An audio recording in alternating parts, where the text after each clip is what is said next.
Oh, everyone, it is that time of the year. It is another roundtable. We're talking all things Shadow of the Sith tonight.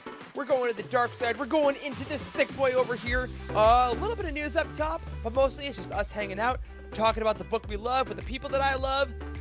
You know what the thing I love more than any of that? Is Midwest Punches It!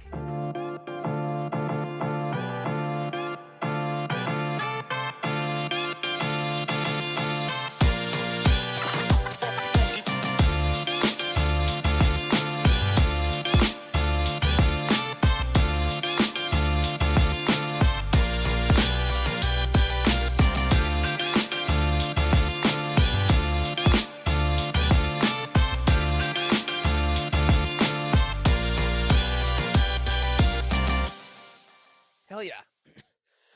Hello, everyone! Welcome to the Living Force, a Utini Network podcast all about the Star Wars books we love and all their details, their plot summaries. You know, it's Roundtable Night. I'm one of your hosts, Eric Eilerson, and joining me to talk all things Shadow of the Sith is the full cast of characters, starting off with the man who stabbed OG of Bastoon, Dr. Corey Helm. What's up, buddy? What? I don't know. I mean, I guess I'll take that. You would, come on. Who wouldn't stab that asshole got what was coming to him. Let's just put it that way. Hello, right. everyone. Hope everyone is doing well. Excited for another roundtable. This one I love roundtables because they get to fill in lots of plot holes, and this one especially gets to fill in some plot holes. So I'm excited to talk about it.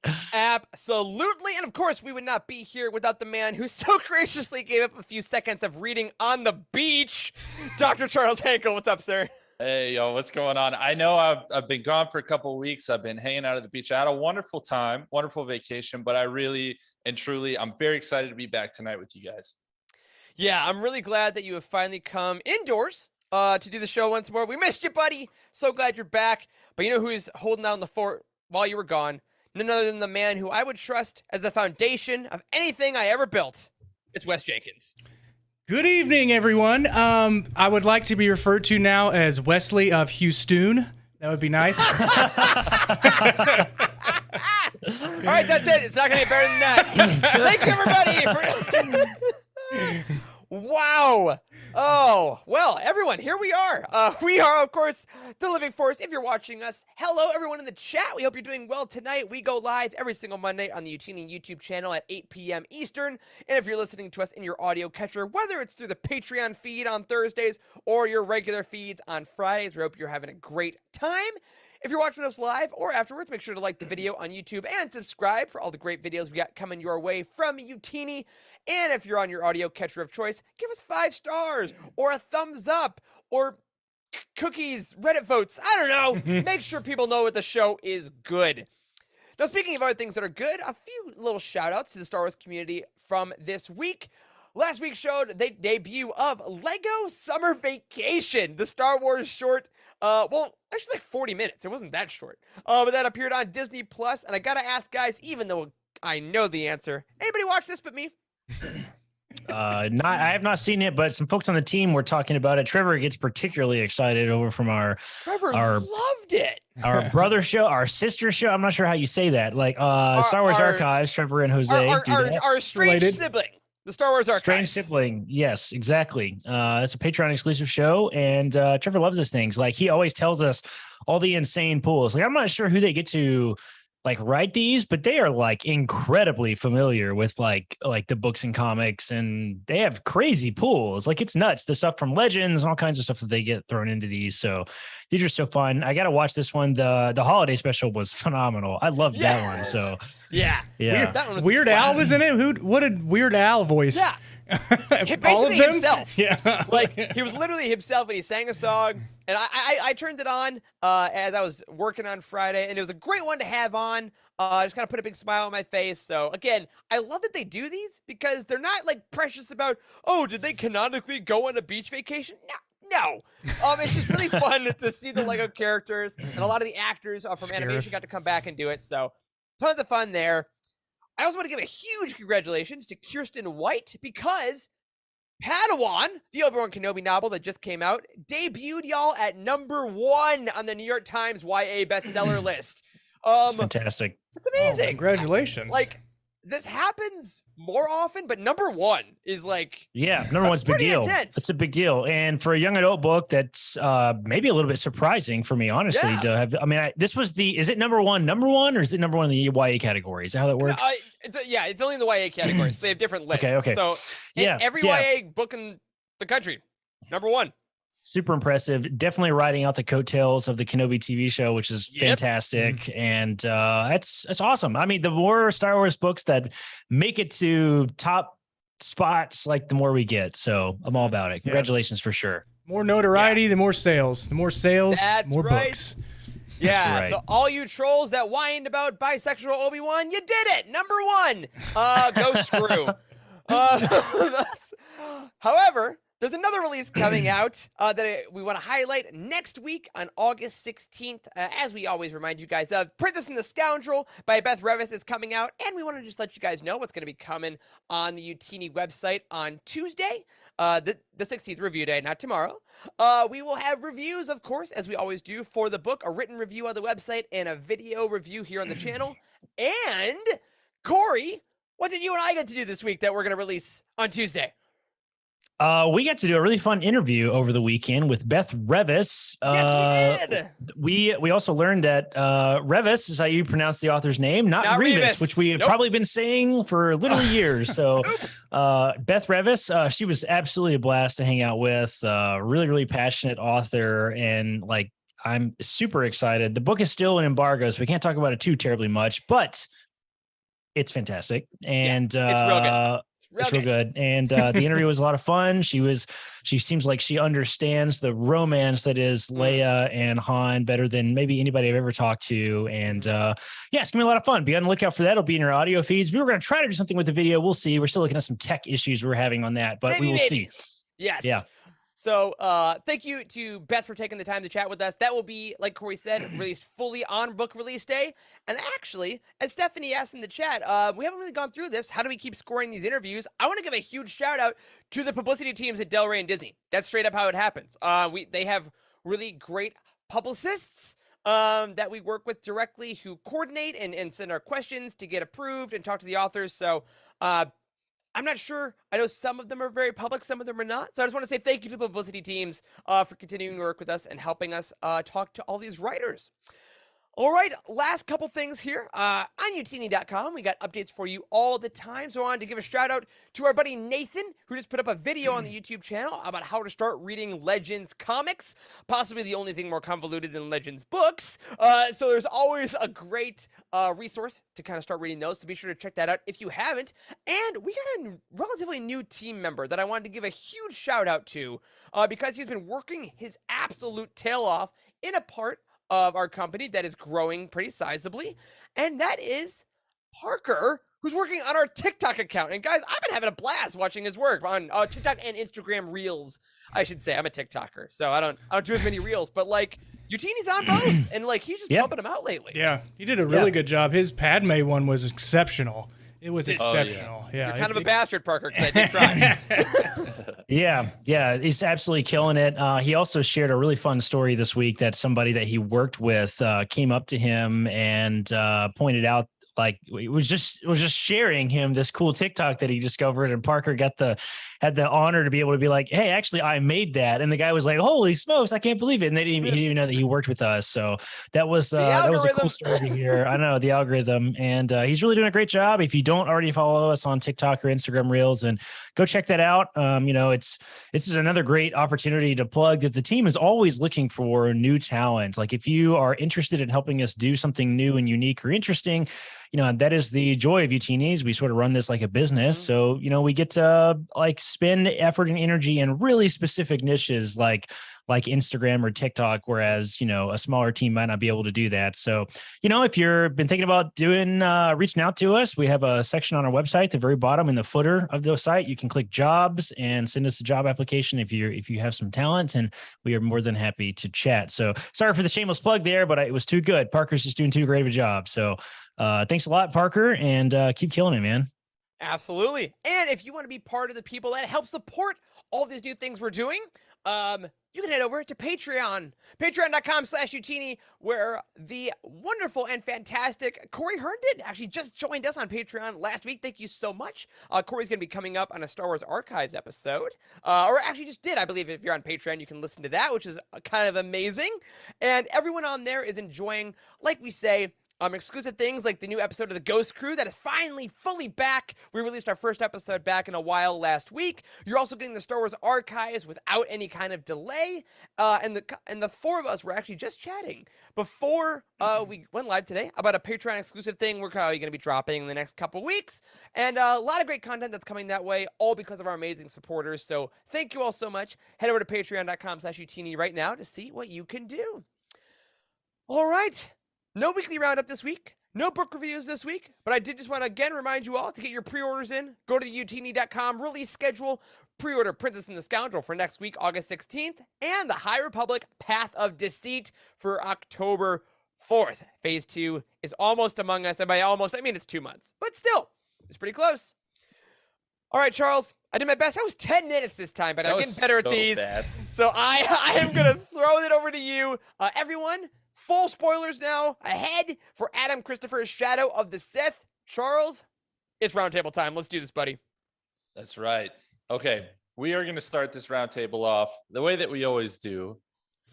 With your camera off. With my camera entirely off.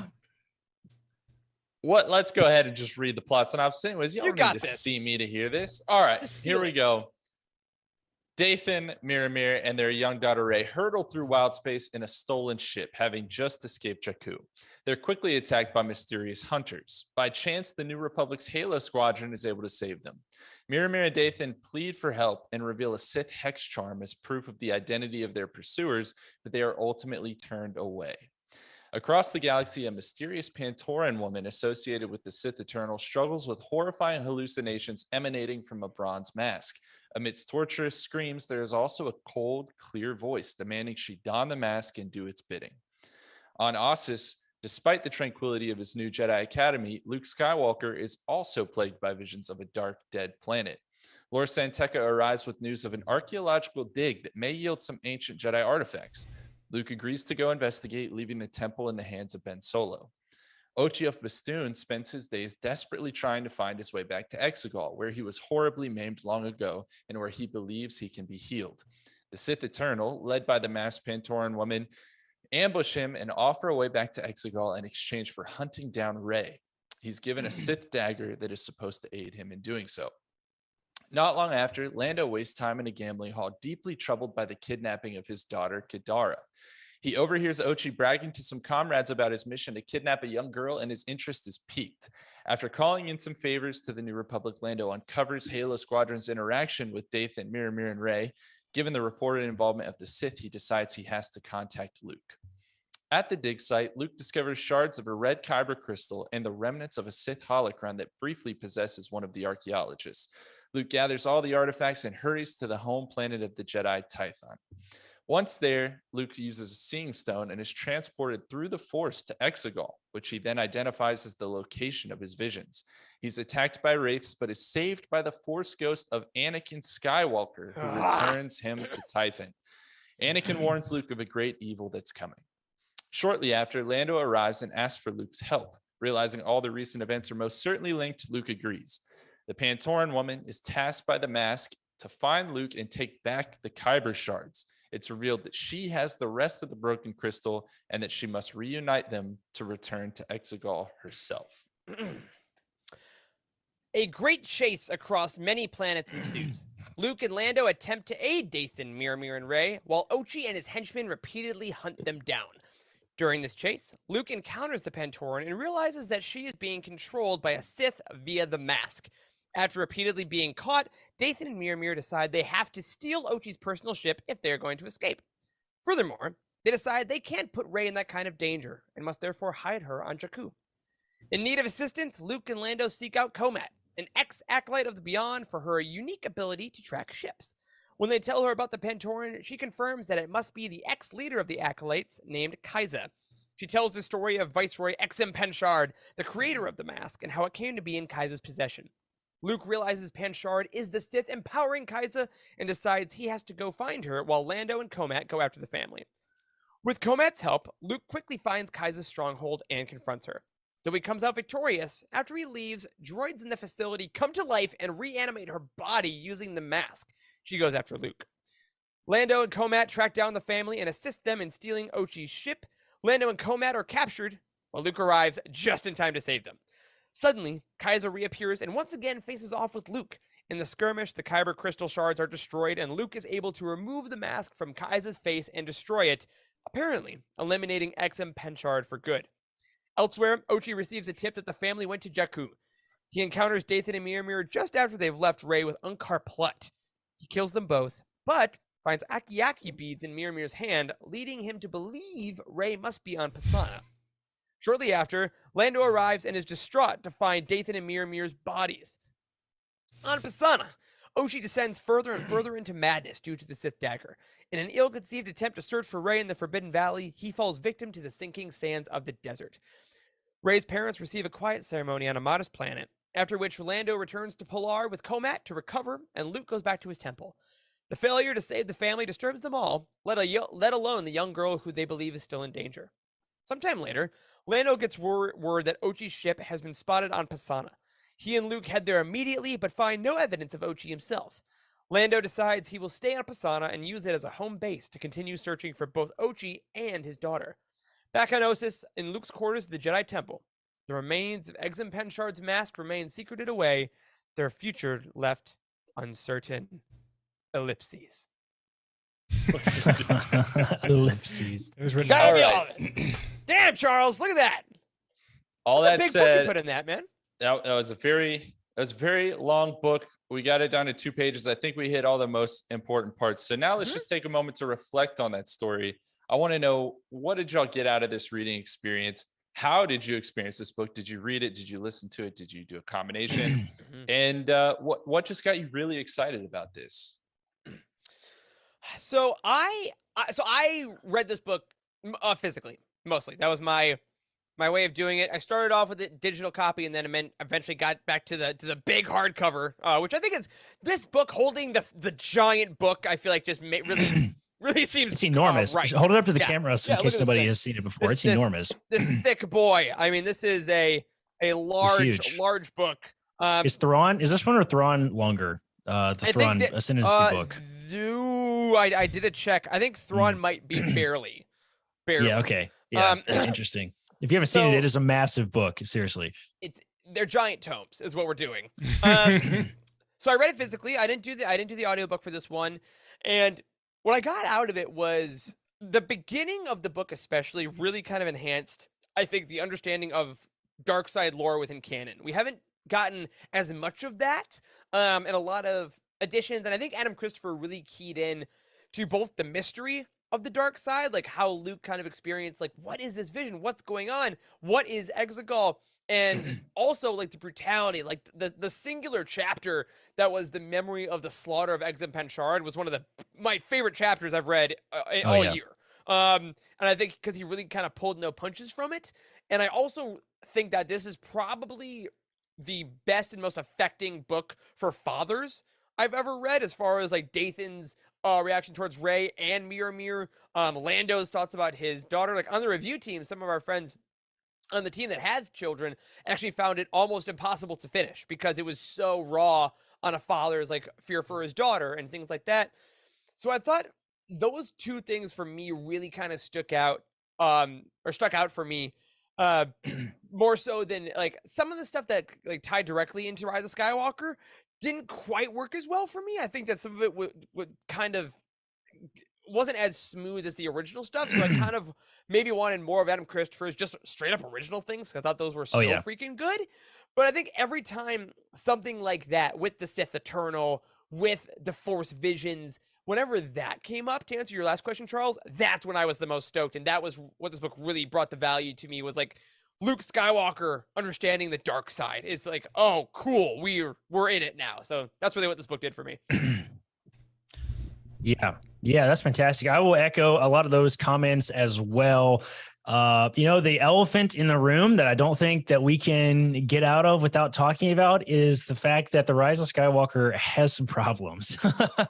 Like some that flaws? is, it does. It has some big problems. I think from a storytelling perspective that really hurt the sequel trilogies, like kind of overall net average. I think in a lot of ways. And we did our episode a long time ago on the Rise of Skywalker and talked about some of those things. You can go back in the feed and listen to that if you've never listened to it. Probably our most critical, I guess, episode of anything we've ever produced. We literally did change the trajectory of our show after doing that because we realized, hold on, this got us in a really intense way. And you know what? I'll take a second. I'm going to tease this. In 2 weeks, we're going to revisit Rise of Skywalker. That's going to be our episode in 2 weeks. So stay tuned because we realized that this book made us want to do that. Yeah, for sure. And all that being said, I think some of the plot things that happened in the Rise of Skywalker, such as the dagger, such as Palpatine being alive, such as Rey being a Palpatine, all of these things still, even after this book, don't totally fit perfectly together, and that is in no way reflective of the choices made by the author in this book, as much as it is reflected by the fact that they were just kind of bad story points to begin with, quite frankly, I think. Right. So all right, get that elephant out of the room. Let me change gears entirely. Okay. Spy elephant, change gears entirely. This book. Exactly. Yeah. All right. Sorry, audio listeners. Don't go look at that. That was dumb. Oh, Babar. I think I would go as far to say that there has not been a sequel trilogy book as important as this one. This utterly has explained so many things about the sequel trilogy. Like this is not even a supplement to the Rise of Skywalker at this point. I would say this is a supplement to the entire sequel trilogy, to Rey's character arc. Like I'm amazed that this book is even created. That's a good point. Because they have been so they've kept the sequel trilogy story arc and characters so close to the chest. Disney has. Like, I am shocked that this book was even allowed to be written, quite frankly. And it was good. It was fun. I really enjoyed reading it. I think it added a ton of value to the sequel trilogy. Absolutely ton of value. I'm excited to go back and watch The Rise of Skywalker now that we have this stuff explained. 100%. I specifically mentioned the dagger, in the intro of this. I love the way the dagger was explained in this book. Utterly masterpiece, utterly phenomenal, incredible storytelling all around the dagger. I loved it. It was fantastic. And the other thing I wanted to highlight is I listened to the audiobook for this one. That was that was one of our questions here, is how do we digest it? I listened to the audiobook for almost all of it. I was getting a little behind and I had to finish the last bit of it on my Kindle, but I listened to the audiobook for most of it. And I want to give a special shout out to the narrator, William Demerit. This is a new narrator that has never done, as far as I know, has never done a Star Wars book, but has definitely never done a full-length novel, Star Wars novel like this. And the guy utterly killed it, man. He totally killed it. He did a fantastic job. I would love to get more narrations done by him. He's a person of color. He's from New York. His Billy D. Williams / Lando impression is probably the best Lando impression I've ever heard. It is so good. Wow. It's really, really good. Yeah. It's really good. Yeah. And I just have to say that it's, sorry, Mark Freddie. Thompson. Exactly. Yeah. Mark Thompson is our guy. And I love the man, and he does incredible work. And he's sort of the GOAT at this point in regards to audiobook narration. But to get a new voice, to this be their first time in, to be on such an important book, and to have him do such an amazing job, I'm just blown away with his performance. If you haven't listened to the audiobook, I highly recommend you check it out. It was super good. So overall, final thoughts. I loved this book. I thought it was let me back up. I really enjoyed this book. I think there are a couple writing issues with it, maybe throughout, that we don't really have to go into because it's nitty gritty. But overall, I think it really added a ton of value to the sequel trilogy. And I had a great experience with it, and I would highly recommend it. It's definitely on my list of books to highly recommend to folks if they're interested in the movies, and, great experience overall. Yeah. So I also listened to this via audiobook, and I thought it was really good. So one of the things that makes me so excited about the book was they put all these details in there that we were missing out from the movie. So when we read these books, we read them because it enhances the movies that we watch. So The Rise of Skywalker, some would say, needs a lot of enhancement and maybe needs a lot of books to help with some of the plot holes in it. And this one... Release the Snyder Cut, is what you're saying? And Adam Christopher... well, I need about 9 hours. Adam Christopher filled in a lot of these details that we were kind of searching for. Yeah. The main is, who is Ochi of Bestoon, and why is he stabbing people, especially Rey's parents? What is it going on? Why is all this happening? Why is Rey left on Jakku with some giant, scary alien man, right? So, he lays all this out, and just the small details that help you understand who the Sith Eternal are. Why are they searching for a wayfinder? Why does Ochi of Bestoon have electronic eyeballs? All of that, which is just super great. Elaboration of why. All of those kind of deep dives into the Sith arcane, and that stuff was so beautiful. It's phenomenal. I loved it. So he did. I think he did a phenomenal job, because we haven't got a lot of stories from the sequel trilogy, and this being being a longer book, I appreciated all those little details that were in there. Yeah.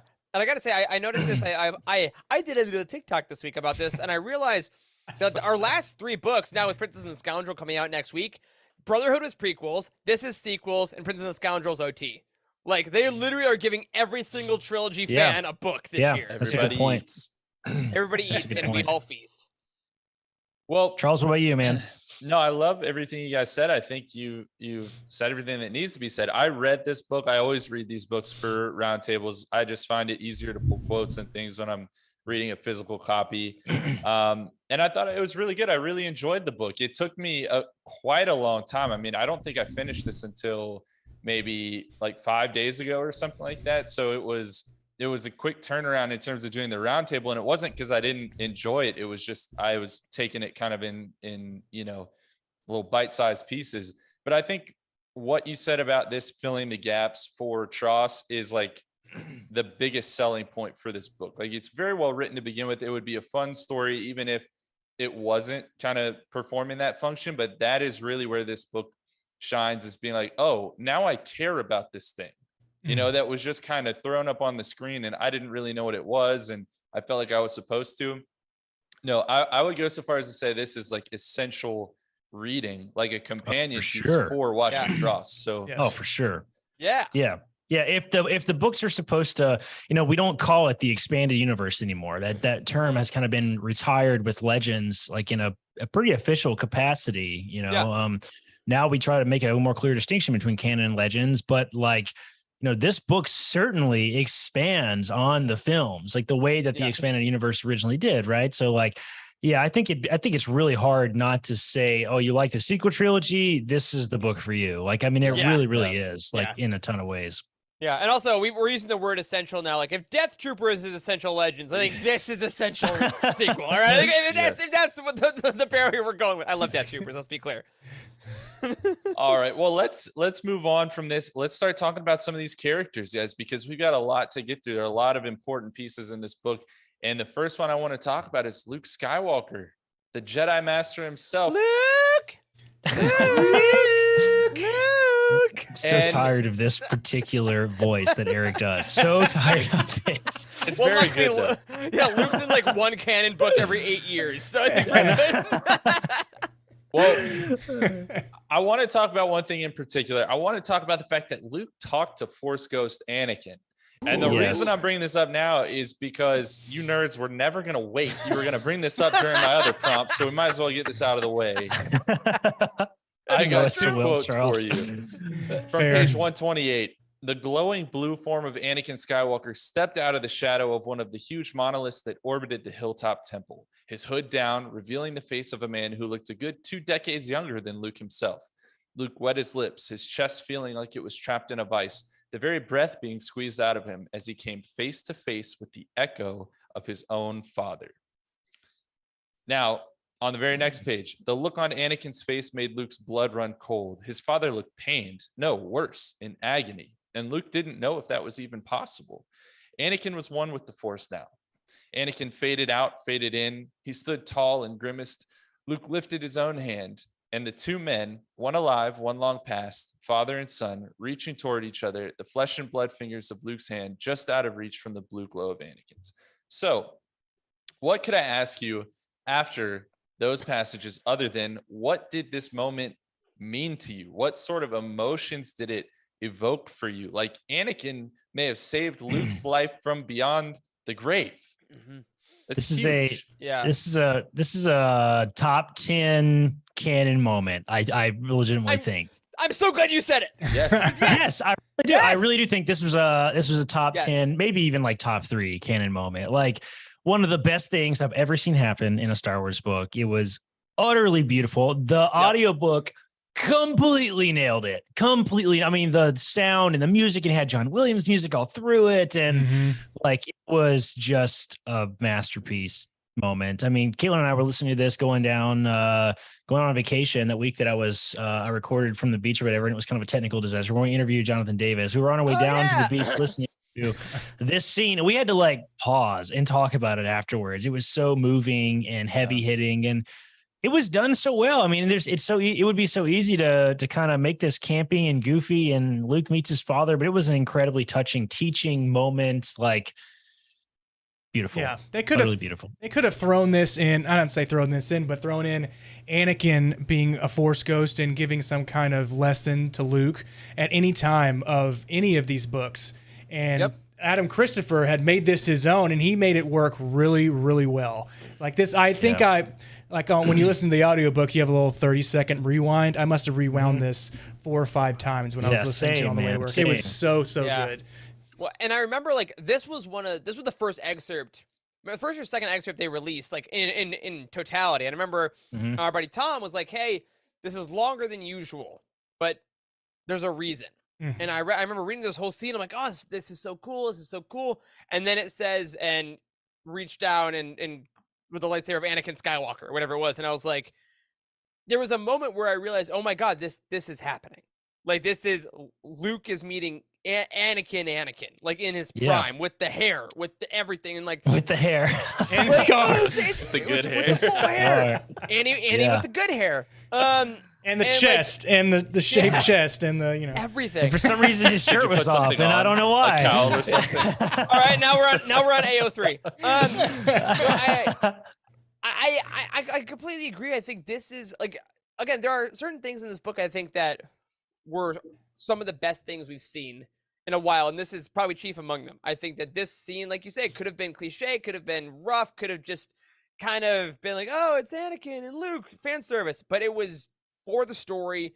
It worked super well, and I absolutely got chills. Even just reading it, got chills. 100%.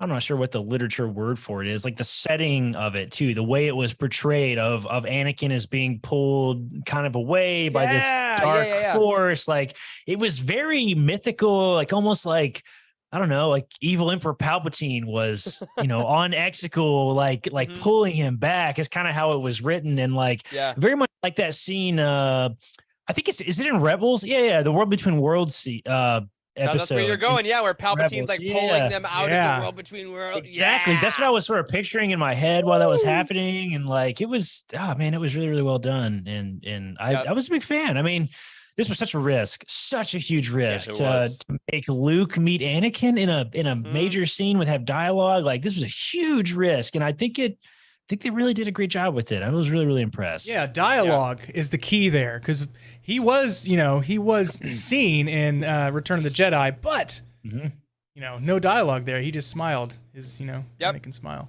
That's right. And then he looked different after like 1998 when they released the DVD versions, and that kind of like totally changed his like imagine of what his father looked like. It's weird, man. Like, no, it's crazy to think that it took this long. If you think about it, for them to actually have an interaction, because I mean, Luke saw Force Ghosts all the time, like throughout the entire OT, right? So, and I don't remember this ever happening in Legends, as far as I know. Like, I don't know. I mean, I don't know, say Legends 3 times and a wild Jared will appear, perhaps. But Absolutely. I don't know if this ever. I don't remember this ever happening in Legends. Maybe it has happened a bunch of times, and I just can't remember because it's been so long. But yeah, like this felt huge for the Skywalker saga that this even exists. So yep, big fan. Well, now that we're past that, you guys can calm down. You can take a deep breath. Let's talk about Luke as a Jedi Master. I just want to talk about kind of the Luke that we see in this novel, where he is in his path as a Jedi. So the first quote I pulled here is from page 258. It says, "He closed his eyes, focusing inward, finding his calm, trying to silence the doubt in his mind. He was a Jedi. His commitment to the ways of the Order ran deep. Yes, it was true he had power, but his connection to the Force was not a thing to covet. He had a responsibility to wield that power with care and restraint, every use of it taking him one step away from the darkness that he knew, despite everything, still lingered in his heart, as perhaps it did in the hearts of all sentient beings. Every action, one step toward the light." Later, on page 366, Luke knew the battle for Kai's soul was lost, but he would not give up. Luke Skywalker would never give up. He concentrated, focusing his mind, listening now to the maelstrom of noise around him. They were the voices of the dead, the thousands of lives that Exum Panchard had ended, absorbing their life force to gain power, enough to survive in his last relic, his ritual mask of meteoric bronze. Luke owed it to them. It was not revenge or punishment, but justice. On page 450, we have this quote: "Truth was, something was still wrong. The disturbance in the Force was gone, fading rapidly with the fall of Viceroy Exum Panchard and the destruction of his mask. The evil shadow of the Sith cast out into the void where it belonged.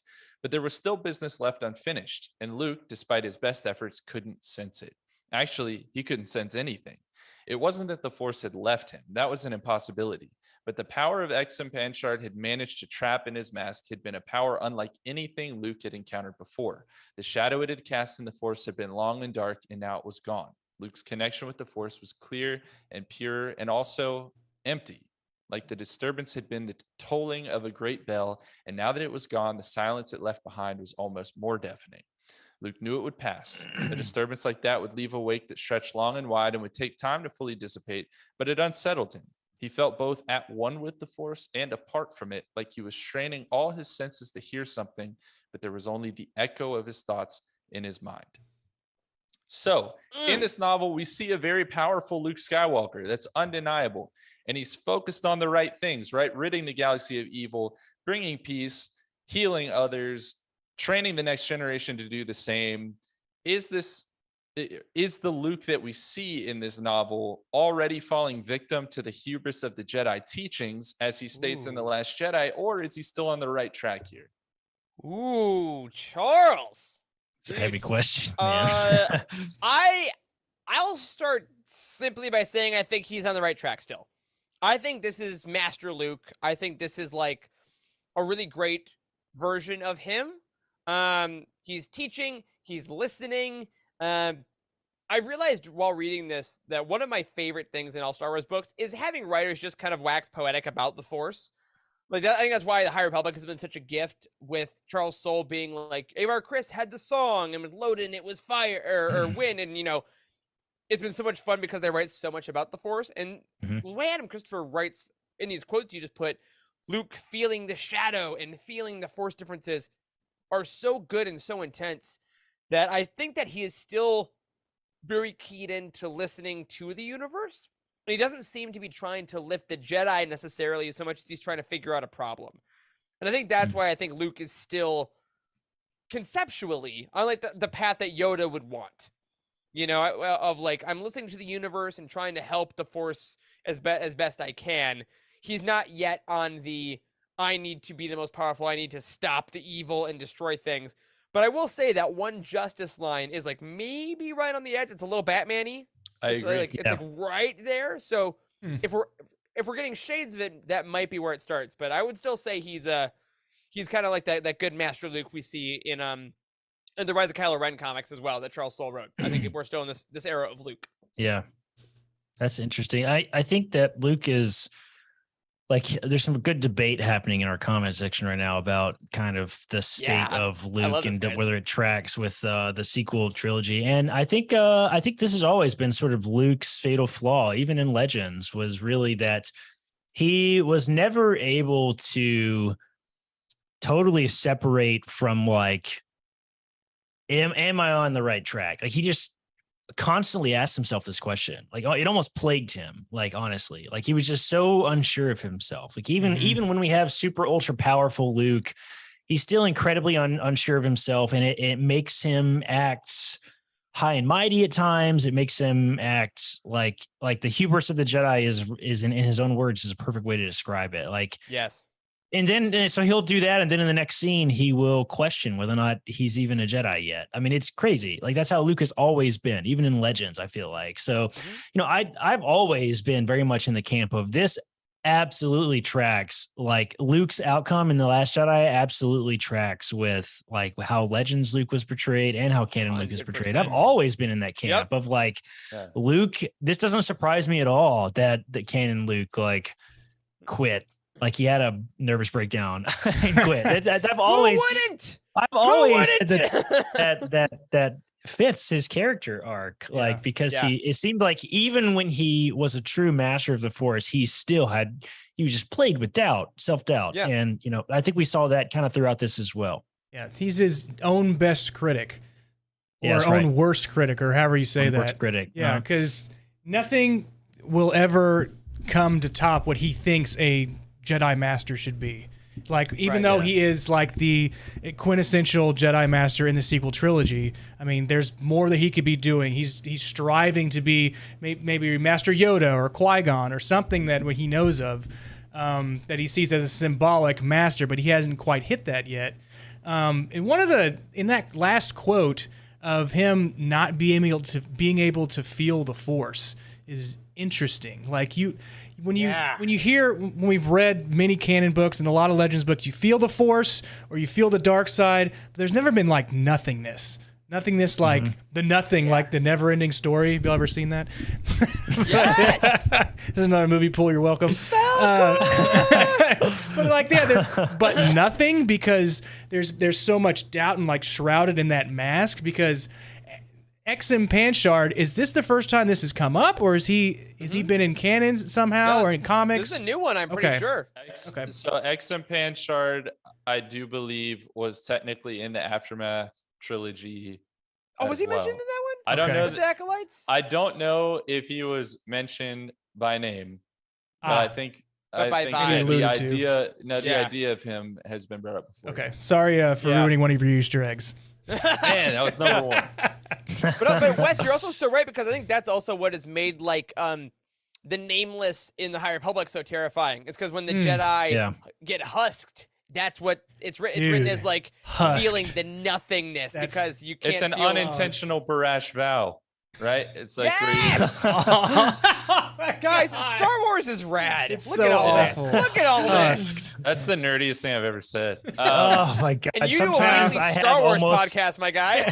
Sometimes I have almost an out of body experience thinking about how much I freaking know about Star Wars. Like, it is just if you just step back and think about like how many levels deep we are right now talking about this, it's just totally insane. It really, really is. But, and you went to medical school. Like, the amount of hard drive space is just insane. Oh man! Well, one day it's gonna hit me. I don't know what to do. All I can remember is how Luke was in Legends and how it doesn't track with how he is in canon. Y'all I can't remember the drug dose. I can't remember. Yeah, it's like when a hard drive just crashes and you're like, well, gotta get a new one. Like, can't fix it.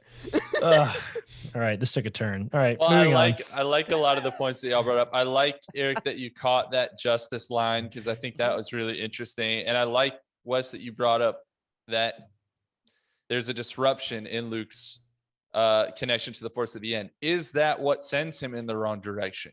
Like, is that sort of some of the consequences of the things that we saw in this story?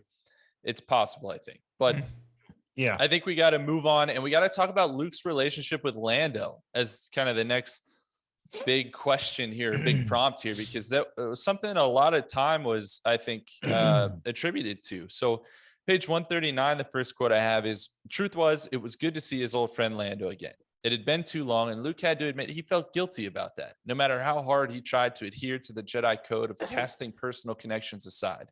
But now was certainly not the time or place for a reunion.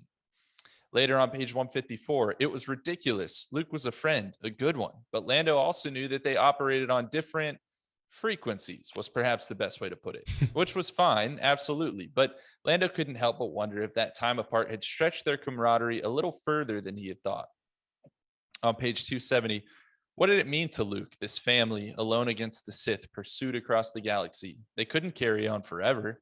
Their journey would end one way or another. It was up to them, the two of them, Lando Calrissian and Luke Skywalker, the impresario and the farm boy, the general and the Jedi, heroes of the rebellion, brothers in arms. And finally, on page 288, Lando had been through a lot, more than Luke could imagine. And now this, thrust into a quest with more questions than they had answers, and they hadn't even taken the time to get to know each other again. After this was over, Luke promised he'd make it up to his old friend. They had a lot of catching up to do, and Luke hoped they could take the opportunity to do so in a far happier time. So clearly, Luke and Lando, very complicated relationship in this novel. And though they have a lot of history and a deep respect for one another, I think that's clear, their friendship has fallen into disrepair. So how did it feel to see two of our original trilogy heroes fall apart like that?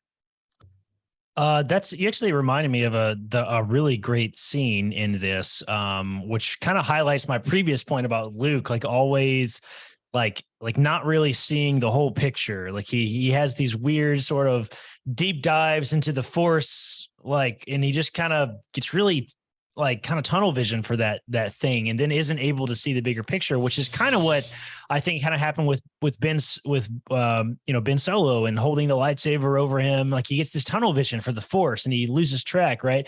And it's when Lando first shows back up to tell Luke what's going on, that he has this lead about the Sith and everything. And Luke is just not interested at all. He's just like, get out of here. There's a bigger danger.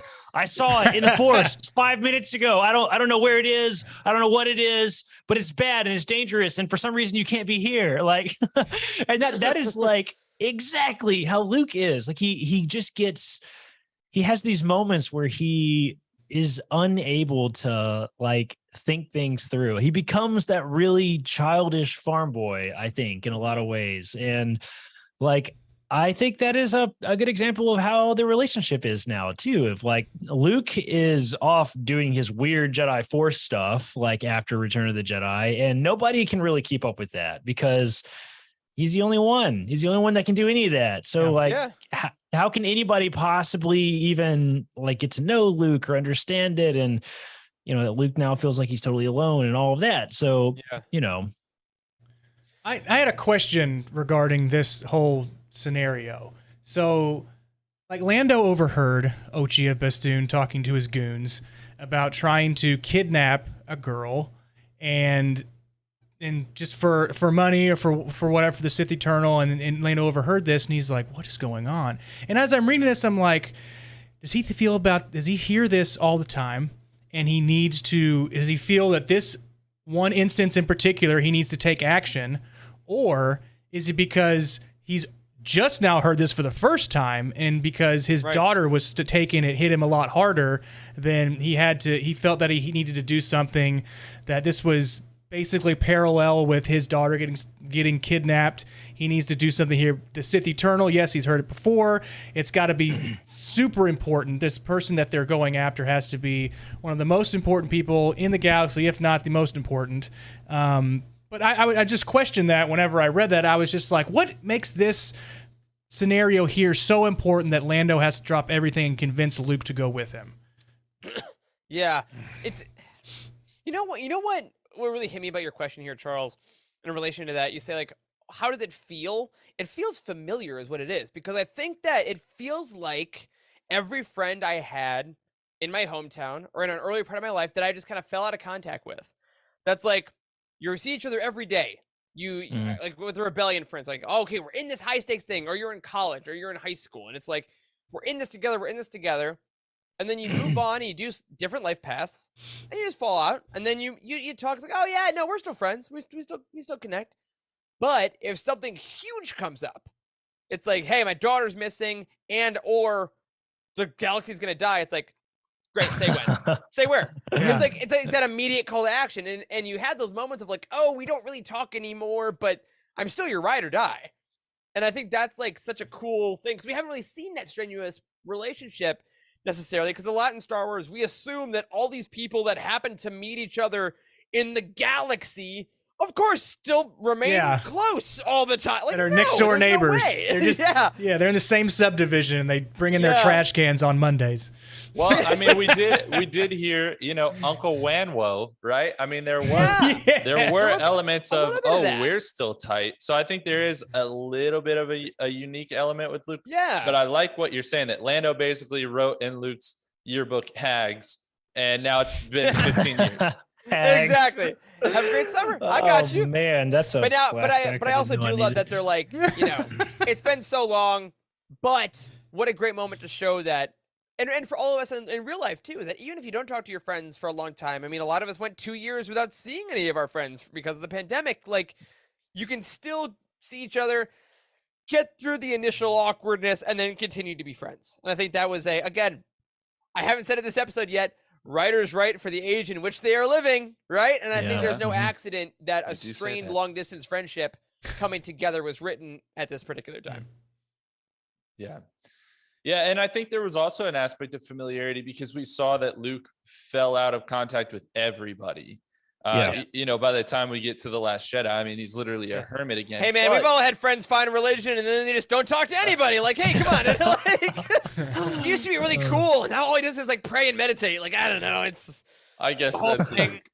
There's a bunch of kids on a mountain. I'm not asking him about it. It's fine.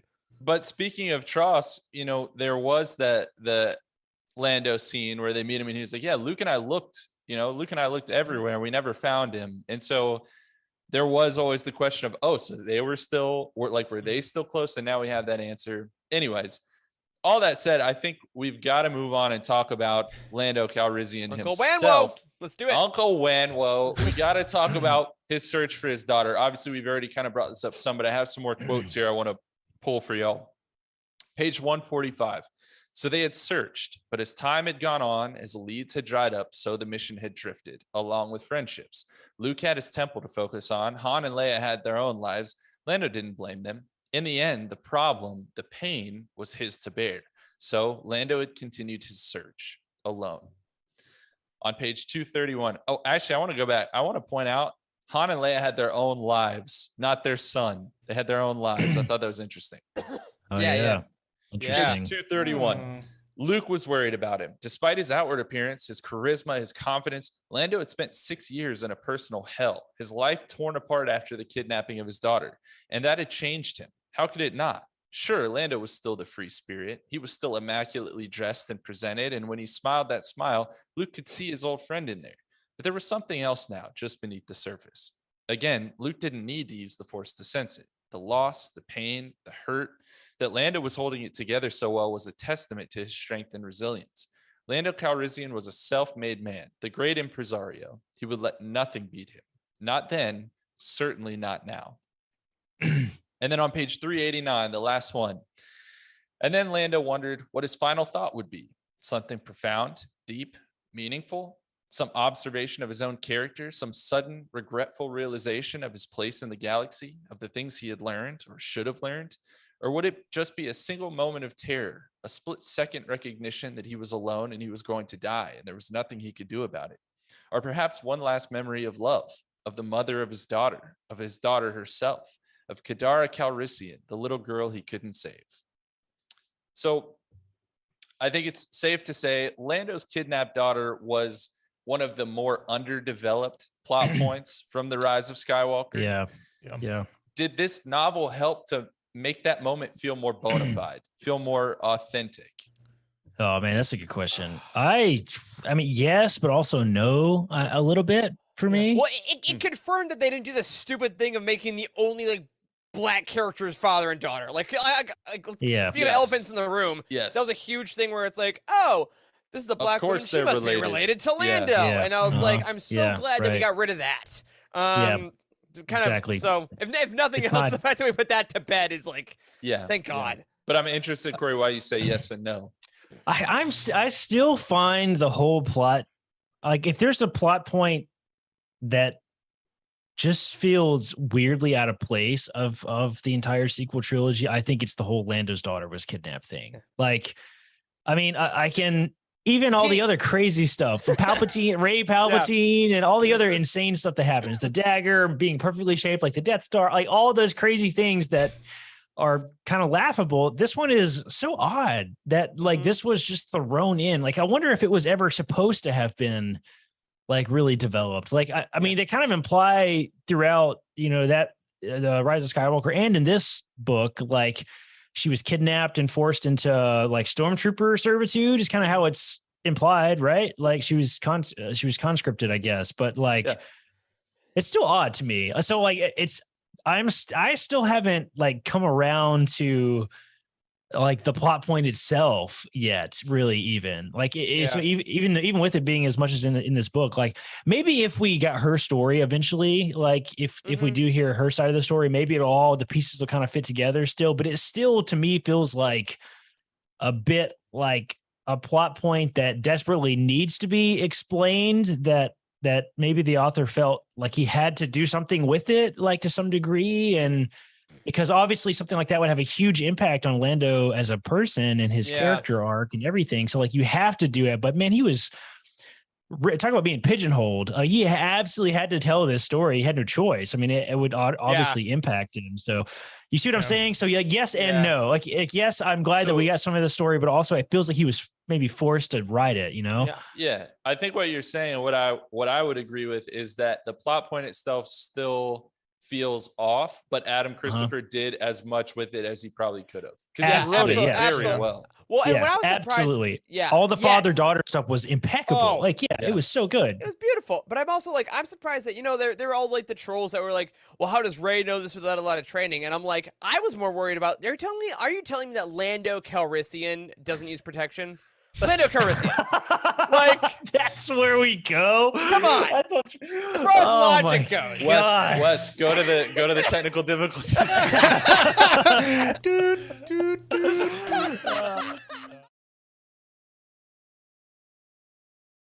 Though I think you said it the best you could. I think that like the father-daughter stuff in here that is written now into the saga, like it is historical now, Star Wars fact. I think Adam Christopher wrote it beautifully, and I love seeing Lando have those moments of conflict of like, I don't want to keep just leaning on my friends here. Yeah. But also like my daughter is still gone. Like that's still kind of like the worst thing that can happen to a person. And he's, you know, that balance of I don't want to, you know, push too far or not. I thought it was handled very well.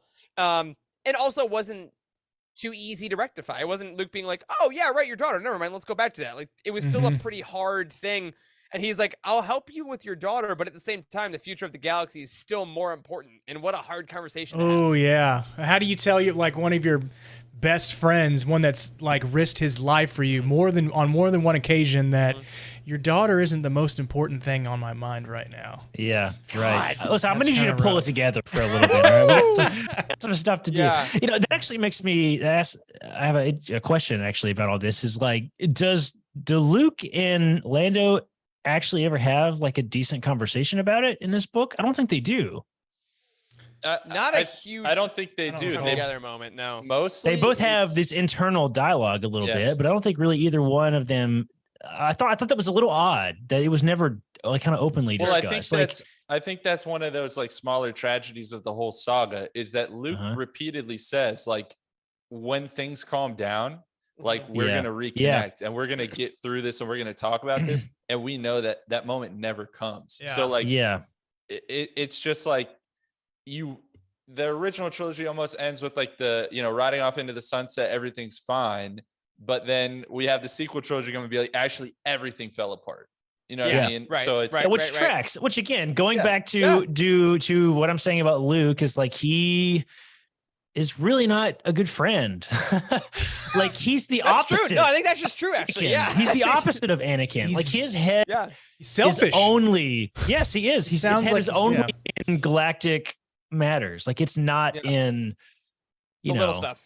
Yeah, it's not in the little stuff. As somebody said this earlier in the comments, something about the horizon, which that Yoda line when he's in the hut is probably my favorite line in all of Star Wars. When he's like, adventure, excitement, all your life you've looked away to the future. You know what I'm talking about? Like, the whole dialogue bit is just, I mean, he and what doesn't he was know doing. Luke really. He doesn't know Luke at all, really, not personally, but he's seen him in the Force and has been watching him all this time. Like, he knows him inside and out. He knows his heart, right? And that is very much what Luke has always been. And this book tracked perfectly with that. Maybe actually, this is one of those things where, like, when we get together and talk about it, it changes my view a little bit. Maybe this is a feature and not a bug, right? That sure. This is highlight the fact that Luke and Lando never talked about it is highlighting Luke's own flaws in being unable to keep these like relationships connected and I like that actually. Walking away with this. Listeners, viewers, real quick, from your friends at Living Force, if your buddy's daughter goes missing, ask him about it. Okay, just like have a conversation, learn from. Don't be a Luke. Don't be a Luke. Be a Lando. Luke is like silencing an Amber Alert on his cell phone and be like, anyways, like, it's just not. No, exactly.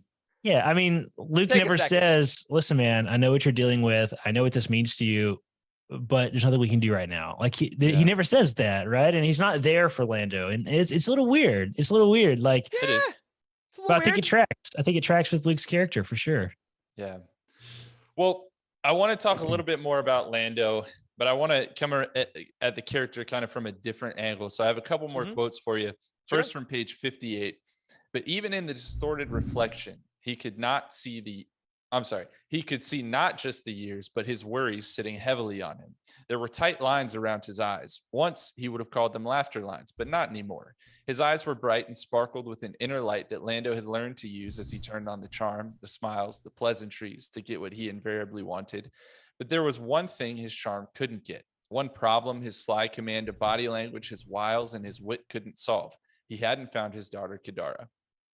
Then much later in the book, page 425, he was a general, a leader. Before that, Baron administrator of an entire city. Before that, traitor, a good one too. Smuggler, even better. Scoundrel, sometimes. Gambler, often. And now, a lost father, an aging hero getting older by the second. He shook his head. He knew these thoughts, knew how dangerous they were. He'd wrestled with them over the past 6 years. But had he really lost it? Was he really getting too old? Or did he just need to remember how to unlock that fire, that spirit within himself? So a significant amount, I think, of Lando's characterization, at least in the original trilogy, if not well beyond that, comes from his youth, his good looks, his dress, his charm, all these things, right? Who is Lando Calrissian? Exactly. So in this novel, we see him losing some of those things. So who is he? Who is Lando Calrissian when you strip away those more superficial things? And how was that exhibited in this novel? Yeah. You know what that reminds me of? It's like that moment in the Avengers where Captain America goes into Iron Man and says, take off the suit, who are you? Yeah. And he's like, millionaire, playboy, philanthropist, or whatever. but I think that's a very real thing. Is like this like playboy thing is such a vibe for Lando. And even in the original trilogy, like you said, Charles, he's charming. Oh, he's wooing Leia, but you also truly belong with us here among the clouds. Like impeccable. But at the same time, he's also like leading a kind of small rebellion against the Empire on Bespin. He's also flying the Falcon. He's also going into the Death Star in the Battle of Endor. Like, he is still doing these grand heroic things. And I think that, Han is the typical reluctant hero, right? Like, I'm only in it for the money, sweetheart. And then he comes in. But I think Lando is almost that to a higher extent, where he is the gambler. He has actually been doing more of the stuff Han says he does. But at the end of the day, Lando is actually always there for you.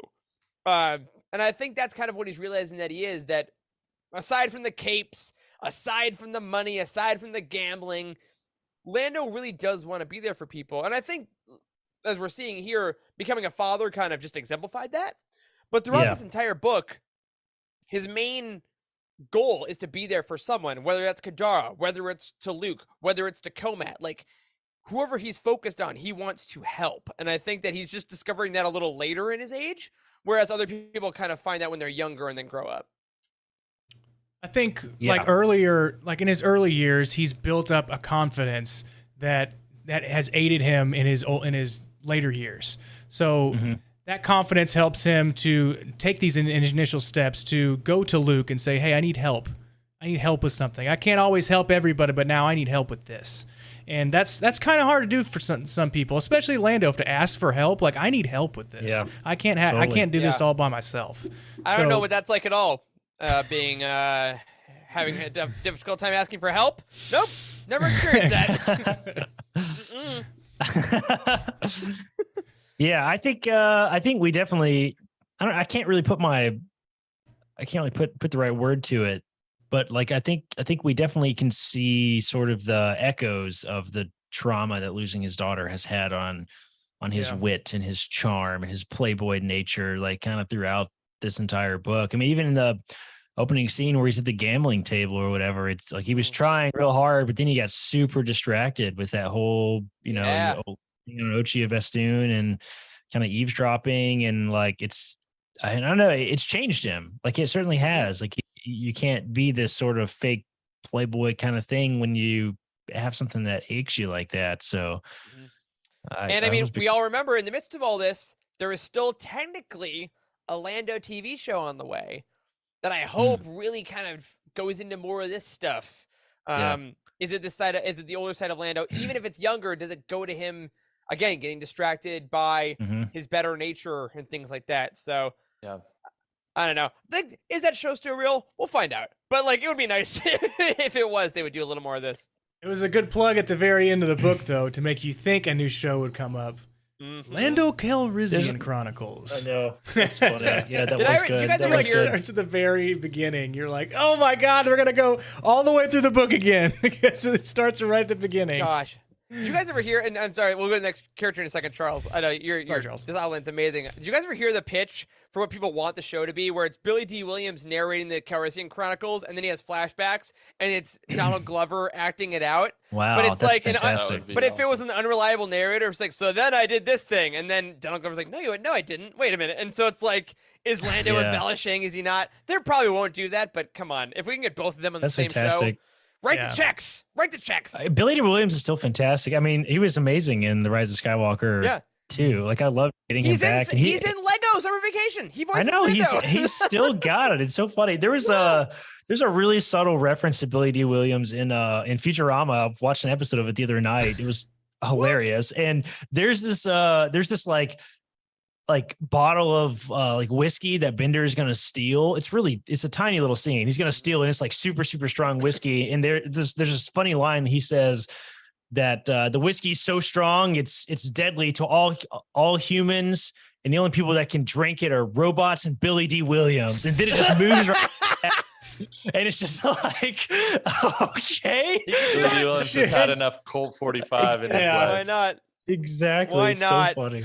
Oh, amazing. All right, well, let's move on from the man, the myth, the legend, and let's talk about two characters who I was really taken aback by throughout this entire novel, and it's Dathan and Miramir. We're going to talk about them kind of as a pair here. Yeah. Ray's parents, for those of you not in the know. They would like that. I think they would prefer You get to name them. They Did would he get to prefer name that. them? Adam Christopher got to name them, right? He did. Man, He named what them. an honor.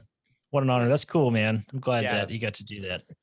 So a few quotes for you on page 20. Exasperated, Miramir reached down the front of her tunic and pulled out a thin silver chain. She held it up, showing the amulet that hung on it. It was stylized, dagger-like, the symbol somehow sinister. We are being hunted by the Sith. Dathan felt his stomach drop. The amulet, the hex charm, was his. He'd carried it all his life, even when he fled home. He'd kept it with him, a symbol of everything he hated and everything he was determined never to be. Kept it with him, but had been unable to stomach wearing it. Years ago, Miramir had taken the hex charm from him and promised to keep it close to her own heart, a symbol now of the way their love could overcome any evil.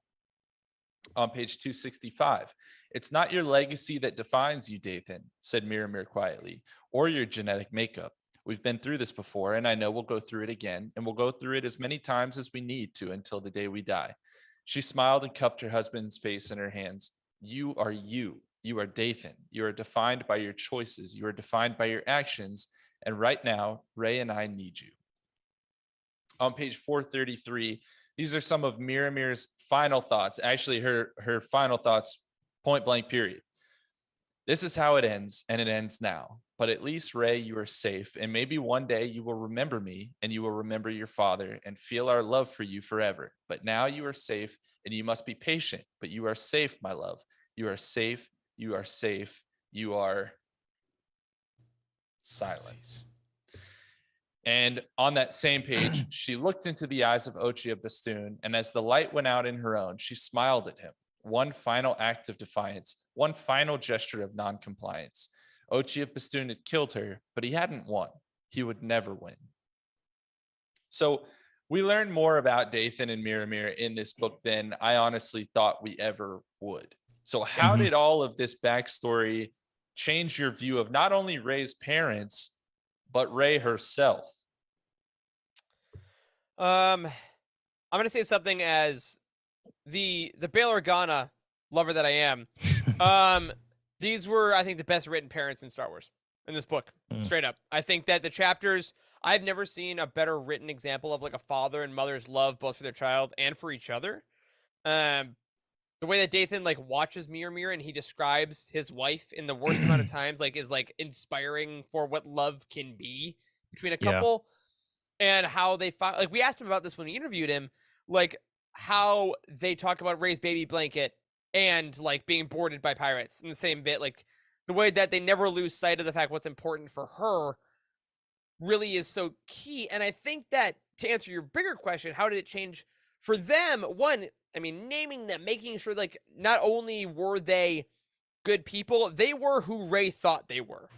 Because Rey in the sequel trilogy is waiting for her parents, and we're like, oh, they're junk traders, they're whatever they are. Her ideology Filthy of drunk traders.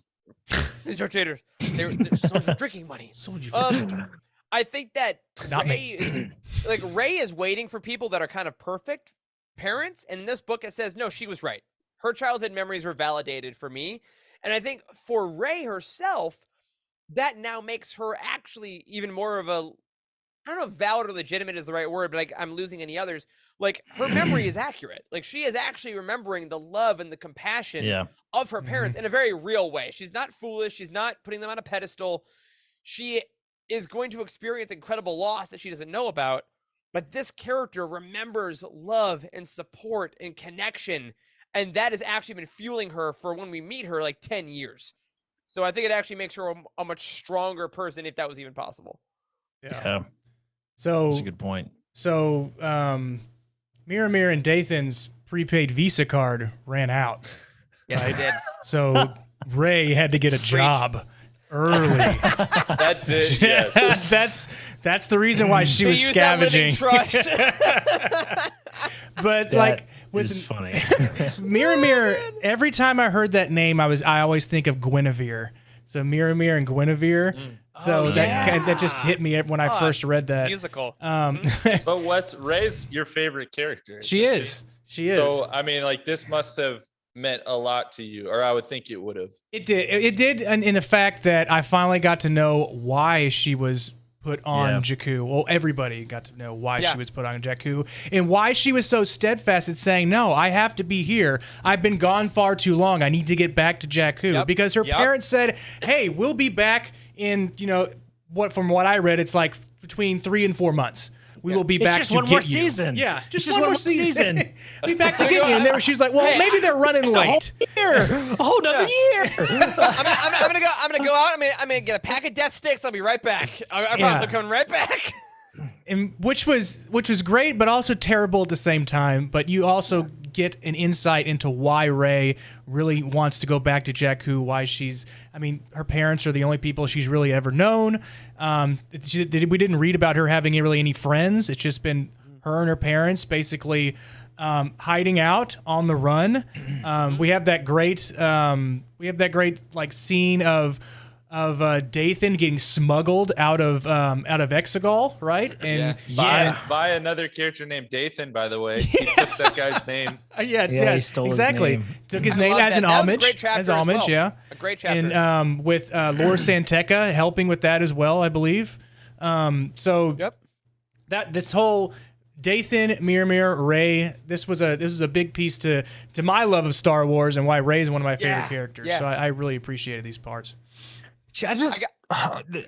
There's no wonder this book is so damn long because it covers Gets everything right. Yeah. There's so many things about the sequel trilogy. I'm just like remembering all of it as we're talking. I forgot about the whole Lore Santeca stuff that happened. Holy shit, that was in the book too. I like though that Luke was like, "Hey, Lore, can you just stay and oversee the rest of this dig, and I'll be back when I can." Never goes back. Never goes back. Never goes back. Never goes Legend back. says he's still waiting. Lore is Yeah, still he's still on there. Yoturba or whatever that planet was. Yeah, It's they've like, been digging the whole time, and all of a sudden they show up. They're like, "Oh, found something." Yeah. Not to mention Beaumont months of nothing. being at the dig. Yeah, okay. by the I was way. gonna, Like, I was mean, gonna it was bring everything. up. I was gonna bring up Beaumont because I found this. This is kind of awful. I hope you guys won't hate me for saying this. I hate you already. I think this is a credit to how insignificant and unneeded of a character he was in the Rise of Skywalker. I realize it's a really negative take, but it's a credit to how insignificant and unneeded he was as a character. Because the audiobook narrator, I don't think that he got the memo that he was a character like in a film that had dialogue. Yep, it's in the Because comments. he has a thick ass French accent in the but like he sounds like one of the Twi'leks from Because his name's Beaumont. That's like His a name's French Beaumont. name. Of course he's a French That's guy, but no, man. hilarious. That's Fucking Pippin from Lord of the Rings. That's Like a city in it's- Texas. He could have sounded like a Texan. No, it was Mary. It was Mary, not Or Mary, Pippin. yeah, sorry. Yeah. Mary, not Pippin. How Sorry. dare you? Yeah. I know. Yeah. Sorry. No, it it's just just, shows- it was just, it- it's just funny. Yeah, it goes to show that, I mean, I will say, I liked his usage because, like, oh, Beaumont Kin, that's a fun little thing. But I don't think, spoilers for our 2 weeks from now when we talk about Rise of Skywalker again, Beaumont Kin, everything with Beaumont Kin just should have been Rose. So that's how it should have been. That's the It should have reality. been. Well, It's, all it's that just, to it's just funny say- because this book does literally truly fill in nearly every single major Everything. plot hole from the Rise Yes. of Skywalker. Just hilarious that it covers so much. Like they really should have like handed this book out like at the premiere of the Rise of Skywalker. Come back. Hurry up and read this before you watch the We all movie. got It's here early. starting in 30 minutes. There are a lot of previews. Exactly. The audiobook Well- was like 7 hours, by the way. So yeah, Yeah, wow. it tracks that so much. Well, happens in this book. the big thing that I wanted to point out that I found very heartbreaking about this entire story, like I will say that the Dathan and Miramir stuff, while it was really good, and I enjoyed learning about these characters and everything they did exemplified their love for their daughter, and that was very important for us to learn, I think, as an audience. Mhm. A lot of the things they did ultimately amounted to, and they kept getting chased. Right. So Yeah. some of those moments like felt long to me, even though Yeah. I liked what I was getting. Yeah. But what really broke my heart was this. The whole, it's not your legacy that defines you, it's your choices, it's your actions. Because that's the lesson Rey learned. And Mhm. she needed to learn that from her parents, and her parents weren't Yeah. there. And look at what she had to go through to learn that lesson in the Yeah. sequel Man, trilogy. yeah, absolutely. that- Yeah, that's that true. hit me pretty hard. That's true. Yeah, I think overall I'm very satisfied with the characterization of Rey's parents and the way that like they talked about the past with just a subtle amount. Like you can't really go into too much detail, I feel like, about Exegol, because if we go in too much depth in regards to like all the arcane, evil, Sith, spiritual stuff, it sort of loses a little of its mystery and magic. Right. You know what I mean? That's a good point. Yep. Yeah. I love that they made him like kind of like a poor narrator remembering his story a little bit, like of leaving the place, and the way he talked about like everyone, no one paid him any attention. They didn't know who he was. Like he kind of come and go as he pleased. Like he talked about what it was like to live on Exegol. I mean, you He can't. was the abomination, I think. They called him. Yeah. the Uh-huh. abomination. Yeah, right. He was Yeah. floor sweep. Yes. Exactly. That's the- So I was a big fan. I was a big fan of all these Yeah. stories, and That's what I hot think it dogs sets are made up out of. Rey's- I think it sets up Rey's memories of her parents like perfectly. Really, it's Yeah, no wonder yeah, she's yeah. looking into the mirror so desperately, trying to see who her parents are and who 100%. she is, because she has no idea. All she knows is that these parts are. Yesterday they were worth a half portion each, and now they're worth one quarter portion. Yeah, there was not a better babysitter in the galaxy than Unkar Plutt. Oh man. Hey, you know what? She survived like over a decade, and he Hey. just like said, "Eat sand and suck." It's like he's something right. With a heart of gold. Unkar Plutt with a heart of gold. A real Apparently. hero of the sequel trilogy, Unkar Plutt. I think we can all agree. I loved the line that he said where Dathan hands him the friggin' amulet, and he's like, "This is more than enough." And he's like, without missing a beat, he says something like, I don't know if there's ever more than enough. And Corey, you're like a man after my own heart. Yeah, it sounds just like you, guy. Corey. Yeah. Corey is the Uncart blood of Utini, guys. Well, let's go from funny. talking about one disgusting potato of a person to Ochi of Bastoon, another disgusting person, because this guy sucks, guys. Read these quotes, brother. Let's run through these quotes. Page 40. This is about Ochi's first trip to Exegol. It's a lot of the backstory. It was the Kyber mountain that had scarred Ochi. As he watched the crystals being ripped from their formations, they had screamed out in pain, releasing a burst of energy that seared the skin from his skull and burned his eyes from their sockets. There you go, Wes. Ochi remembered the pain. He remembered the darkness, and he remembered the voice of Emperor Palpatine, deep and melodic and almost soothing, as the Sith Eternal repaired him, replaced his eyes, gave him the cybernetic head unit to compensate for the damaged parts of his brain. But to be repaired was not the same as to be healed. After the accident, Ochi wasn't the same, not just because of his injuries, but because of something else deep inside him that had changed. He had seen the light of Exegol, and it was beautiful, powerful, the power to destroy, but the power to heal, to renew, to make whole again. Now, much later on page 440, we see Ochi really descending into madness during his quest. Ochi shook his head and took a swig from his flask, refilled not with Abrax, but a sickly blue liquid he had tapped from the coolant system of his hyperdrive motivator.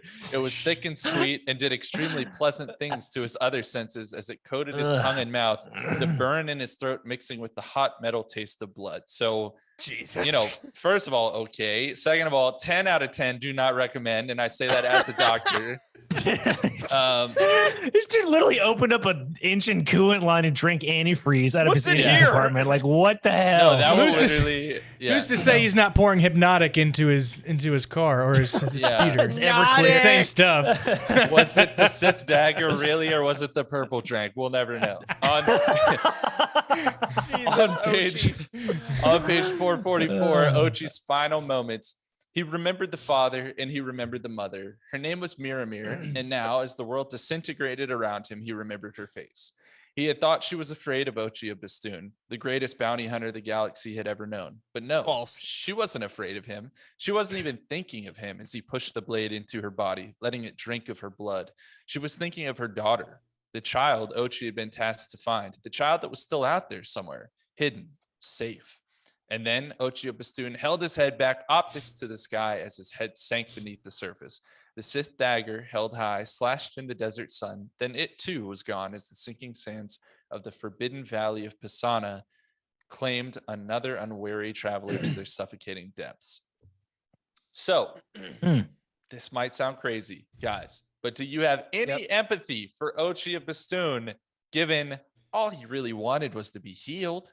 Absolutely not. Nah, bro. No, this guy sucks. Not a single ounce, even a teaspoon of empathy for this No! guy. I tried. No. Ochi of Bastoon sucked real hard. All right, so let's talk about Ochi sucks. for a second. Is he? So there was this whole story about him going with Vader to Exegol and stuff. Was that in the comics somewhere that I've missed? Yeah. He and Vader hang out in Exegol, and he sucks there too. Don't worry about it. Okay, yeah. All right, I thought he did. Yeah, is this scene that he's talking about, like where it does where that's all in the comics? Do you happen to know where that is? Like in case for other listeners are interested. Is it the Vader comic? It's Darth Vader. It's the Greg Pak run. I forget which volume it is, but it's like it is in. So Darth Vader, I believe that run started in 2020 or 2021. I believe it's 2020. But Greg Pak's Darth Vader run, that's where you see him and Ochi. So if you want to check that out, go check out those volumes. They're all collected in trade paperbacks. Yeah. Okay. Yeah, I was curious because that whole story was, I vaguely remember him being in a comic, and the way they told the story and the way it glazed over it a little bit, I was like, this story has to exist. There's no way that it's just glossed over like this. But yeah, man, I hate this guy. Ochi sucks real hard. I think you nailed it, Charles. Like I didn't like him at all through the whole book. Someone said in the comments if it was the mission to make us hate him, like mission accomplished, like for sure. Yeah, the narrator did a great job of making his voice very annoying. Like whenever on the audiobook. snake. Like he's snaky. I guess if that makes sense. Like he sounds like a snake. Like I was Yeah, I was and I a think, big fan of the depiction. And in Star Wars, we have plenty of villains that are like unlikable or that are evil, but they're still fun to read. For me, I think Ochi was so awful and unlikable that honestly, I every time there was an Ochi chapter that came up, and then again, this isn't necessarily on the writing of it, but it was just like I did not look forward to Ochi showing up. I was like, if we could get maybe like 30-40% less Ochi, because like here he's kind of drunk and he's an asshole to someone, and then he's kind of drunk and he's an asshole to someone else, and I'm like, bro. But the only good thing was knowing that eventually he is just a skull under the sand and he will die alone. And I'm like, thank God, because he deserves it. Cadillac. But part of me, with this Cadillac. part of me wanted him his to hood like, ornament. yeah, part of me wanted him to actually succeed so he get back to Exegol. And then the Sith Eternal are like, what are you doing here, dude? He's like, I'm here.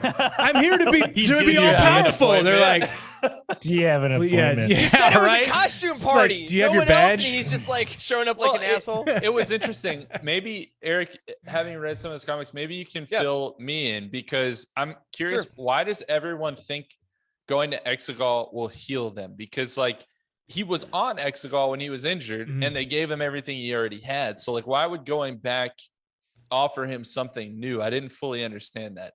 From what I understood, because there's less in the comics, honestly, regards to that, because like one of the unfortunate things about the comic is that it has to pause the Exegol storyline to do War of the Bounty Hunters. So there's kind of like this awesome Vader, Ochi, Exegol thing, and then it's like, but also Hans and Carbonite and Crimson Dawn, and like it just as comics do when you do crossover, sometimes you just lose it. But overall, the vibe I got from the little I could see in the comic and in this book was that, they're making Palpatine anew. Like, they clearly have something to reanimate, to remake life in totality. And I think that, like that kind of stuff I actually dug. I did, like, the idea of Ochi being like, I just want to be whole again. The Sith have discovered immortality, the powers that are unnatural, all that kind of stuff was fascinating to me. And I think if he had just maybe treated literally anyone, any droid, anything with a modicum of semi-decency, I would have been like, I get where he's coming from. But, like, he just, nothing, no one. Yeah. And, like, every line of dialogue, every action was just almost cruel for the sake of being cruel. Yeah. Then I'm like, I don't want the like, I almost feel bad for the Sith. I'm like, don't waste anything on this man. Don't waste anything on Ochi. He doesn't even feel like he's like really on like a quest for power or anything. He doesn't really have any real motivations. Like he's just a shitty person. There's no other way around it. He sucks, man. Like Brandon had pointed out that he's so mean to Dio in this, and you can see why in the movie, why he's so skittish. Dude, that made me so freaking mad every single time. Oh my God. The family dog. Poor little JJ Abrams every single time. I always think of that. Yeah. It is like it is literally that binary thing. Like someone could be super evil, but you're like, I'll deal with it, and then they kick a dog, and you're like, I will murder you. Yeah, exactly. I will literally end you. Aside from that, sorry, Charles. No, if you play Call of Duty, there you get like a pack of dogs with you that'll chase you after you and like try to kill you. You have to shoot dogs to like get them from coming at you. It's terrible. It's terrible. It's a terrible part of the game. You're Ochi and Festoon. Literally. To lighten the mood, I randomly, while we were doing this roundtable, thought about I want someone to clip together a scene from Mrs. Doubtfire where she takes the emblem off the Sith hex charm off the front of Ochi's car and puts it in her purse. Do you guys watch Mrs. Doubtfire? Yeah, it's been years since I've seen that. Well, I think I found that's to my Mercedes. She rips the hood emblem off of a guy's car that she doesn't like and then hands it to him and says she found it. I want that edit. You can redo that. Cut that together. Folks. No problem. But let's wrap this up because I want to know y'all's thoughts on kind of Ochi's relationship with the Sith dagger. So just quickly, a couple of quotes. Oh, you own that big expensive car out there. Yes. Sorry, just coming back to me, Charles. Thank you. Yes. It's coming back to me. It's amazing. Okay. So page 51, as he held the dagger, Ochi felt something. Not a presence as such, but something smaller, if just as malevolent. The feeling was, he realized, coming from the dagger itself, like the relic was somehow alive. alive and hungry for blood, for death, for killing. On page 222, Ochi, Sith dagger firmly in his grip, was oblivious to everything. The ancient weapon was clean and dry, having absorbed Anaximander's blood to the very last drop. The blade hummed in Ochi's mind. As soon as he had stabbed the Regent Captain, he knew the first cut had been fatal, that death had been unstoppable. Somehow, the blade knew as well. It knew, and it reveled in the murder. And this feeling passed back to Ochi. He stood, savoring the moment Anaximander's consciousness winked out of existence, enjoying the blood warmth of the blade as it took his life force, his essence, and absorbed it. Not becoming stronger, the blade was powerful enough, but instead feeding on his life for the sheer lustful enjoyment of it. Ochi liked how this felt. As he swung off the ramp and into the ship proper, he felt lightheaded, not drunk exactly, but buzzing, carefree, and alert. Everything around him in pin-sharp focus. And then finally, page 436, the last thing he ever heard was Ochi screaming as he stabbed the blade over and over again, and the scream of Sorensko as the two brothers died together, their blood splattering against the front viewports as Ochi surrendered himself to the primal need of the Sith blade one more time. So, my last questions for you all for this evening. God. Yeah. I know. Will you sleep Happy well? Monday! Yeah! I My last questions for this evening is actually not how impressed are you that I said Anaximander's consciousness without tripping up, but I'm proud, frankly. it's one, how much do you blame the Sith dagger for Ochi's behavior? Okay, good If you question. had to throw a percentage on there or something, I don't know. And two, did learning more about this dagger help you reconcile its existence in the Rise of Skywalker, or did it just make it feel more confusing? Well, Charles, let's be clear. Anaximander absolutely sounds like a prescription you would like say to a patient. Like, I'm gonna prescribe you Anaximander. It's an erectile dysfunction drug, also, to be clear. Absolutely. It just makes things just a bit harder. So what I would say Way to go, Eric. is that thank you. I would blame the Sith dagger for Ochi's behavior a bit more if we saw a little more seeded in throughout. I think at the end, I was taken a little bit aback by him just randomly stabbing people, and that Going is nuts. yeah. To the point of what Corey said earlier, that's one of the only moments where I actually felt like the story beats of Rise of Skywalker kind of intrude on the narrative. Yeah, where it's like, exactly. well, he has to kill Rey's parents because we saw it in the film, and I was like, so that seemed to come a little bit out of nowhere. And I think like we can. Oh, it was the dagger was forcing him to do it, and I think that in order to make a good story, you can't lean too much on a dagger that makes someone go insane and act irrationally, because then you can't track them as a narrative device, so it doesn't make sense. So I think Adam Christopher chose the better story, which was Ochi doing certain things and not necessarily being insane. But then at a certain point, he had to become insane in order to make that story beat happen. So that didn't quite work for me. Yeah. That being said, I do think that this made the dagger in the movie make way more sense. Like, again, like Corey said earlier, I really do now understand it as a device. I do understand it because once you bring Sith magic and like the Force and sorcery, The and arcane. yeah, thank you. Yes, exactly. The arcane. Then it makes sense. Why does it fit the Death Star perfectly? Because it's arcane. Because that's magic. It's magic. It's Sith magic. Like you don't have to explain it anything other than that, right? Like why can Yoda lift rocks? Shut up. It's magic. All right. We don't need midichlorians. You know what I mean? Like we don't have to explain it. So like, I think if there's any one single plot point that this book resolves for me, it's the dagger. Honestly, yes. like I really do think it is because the dagger is so weirdly powerful this entire book and just keeps doing crazier stuff with the drinking of the blood. Drinking the blood. Lando talking about how like he's like, oh no, the blade it's not that it's sharp, it's hot. He can feel it. It's going to take his head off. Like that, like the way he was describing feeling it, like, and you get that, third person perspective there. Like, it's like, I love the dagger. I thought it was really, really well done. And like it works now because it's magic, and that's why. And I can buy that. That's a buyable plot point 100%. For me now. Now I can get behind the whole Death Star thing, like 100%. Yeah, I think it's a great piece for Ochi because every time that he uses it, he feels that he gets closer and closer to get back to Exegol, right? So every time he uses that dagger, he can feel like the anger with it. And he's like, man, I am so close. I am so close to getting what I want. And each time he uses it, he gets a little more insane. Yeah. Which is a good writing part. I like that. I appreciated that part of the writing. Ooh, Stephanie in the chat, a sentient dagger trying to draw its future empress to its master. There you go. And I think nice. I like the dagger is more like the One Ring in that way. I think basically this book allows the dagger to have a presence and a sentience. And I think that makes it really interesting.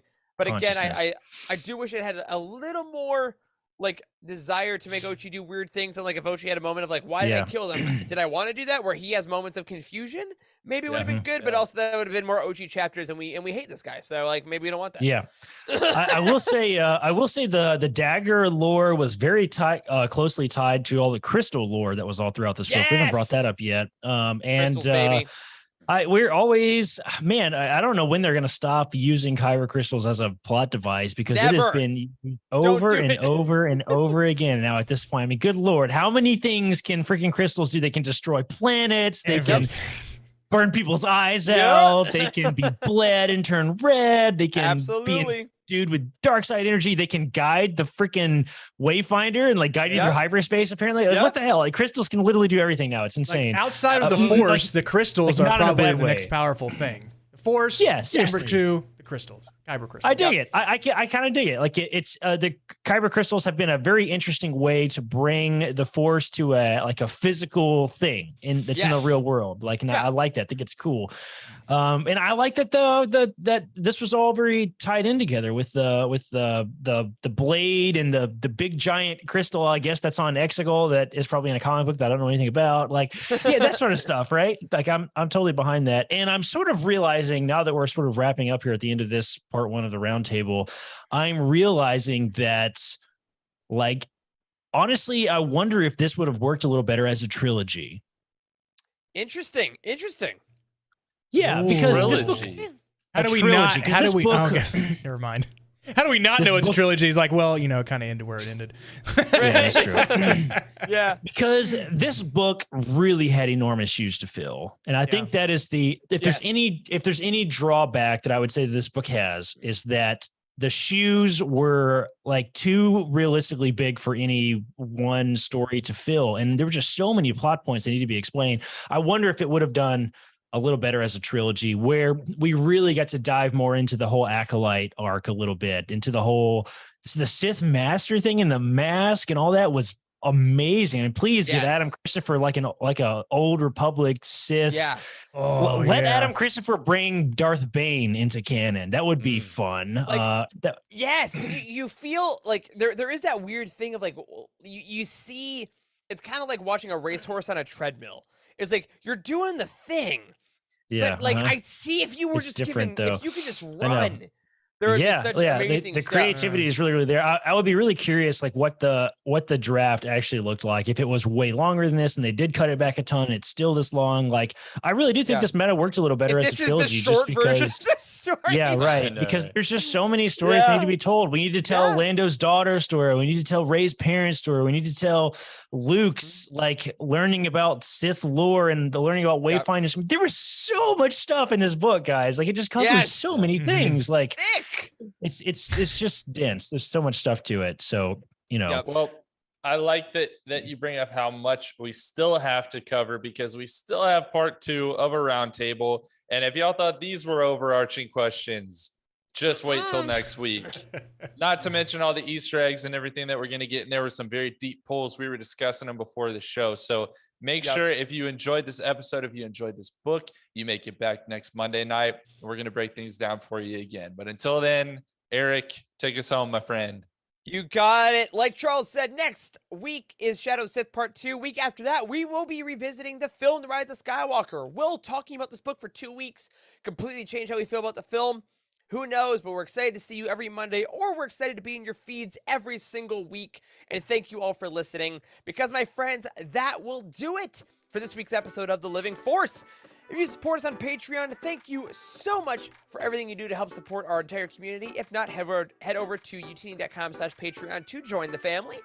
A special thank you to Brian Dooley, Patrick Ortiz, Earl Q, Robert Thomas, and Carl Sander on our Jedi High Council, and Elizabeth Cloutier and Sally and Chris Eilerson on our Alliance High Command. You can find us on Twitter. I'm at Eric Eilerson, Corey is at Corey M. Hilton, Charles is at C. Hankel, Wes is at Boss West, the show is at Living Force Pod, and we are at Utini_US on Twitter and at Utini on TikTok and Instagram. A special thank you to Matt Davenport, our amazing editor, Ryan, our graphic designer extraordinaire, and Wes, our producer and community manager. Thank you to Corey, Charles, and Wes for podding with me tonight. Thanks to all of you for hanging out. And as always, may the Force be with you.